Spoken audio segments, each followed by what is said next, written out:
કેમ કે હમણાં સાડા ગવરાવે છે બરાબર એટલે પૈસા આલવા ને આપણે. હું તો નહીં આલવાનું તો નાઈ જવાનું. આજે ગ્રીન કિચનથી તો બહાર આવી ગયા છે. હવે બેઠા છે ગોમામાં મુકેશ બરફ આઈસ ગોલા. જોઈ લો આ બધા ઉમંગ આર્યો દર્શનની માં બેઠો. આપણે સવ્યાના પપ્પા પછી સવ્યાના ફઈન ફુવા એમની ચારની રાહ જોઈએ છે બરાબર. આવા તારની વાત તાણ હવે તો અવધી જો પેલાનો બરફ આવી ગયો છે આમાં ટાઢો કટીનો જો. હવે જોઈએ આગળ શું થાય.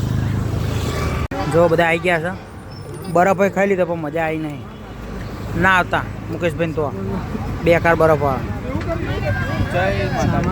તમને ગમ્યો લે મુકેશનો બરફ કહો. ના ગમ્યો કુમારને નહીં ગમે બરોબર. તો એ પરોણે આ પાડે છે કે એમના સાડા ગવરાવે છે બરાબર એટલે પૈસા આલવા ને આપણે. હું તો નહીં આલવાનું તો નાઈ જવાનું. તું હાલે પૈસા 20 રૂપિયા આલવાને. તો ગાઈસ જો બધી જો સર હવે અમે જઈએ છીએ ઘેર. રસ્તામાં છે આનું બેન પાછળ બેઠા છે બરાબર. બહુ મજા આવી. અમે ગયા હતા ગ્રીલ કિચન બહુ મજા આવી. સારી હતું ફૂડ 80% ફૂડ સારું હતું. એક બે આઈટમો થોડી બગડી પછી આવ્યું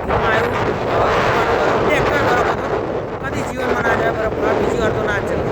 તો સારું હતું ઓવરઓલ બધી વસ્તુ સારી હતી ખાલી બરફે ટેસ્ટ વગાડ્યું. હવે અમે જઈએ છીએ ઘેર. તો બ્લોગ એન્ડ. જય માતાજી બોલો. જય માતાજી જય દ્વારકા. જય દ્વારકા.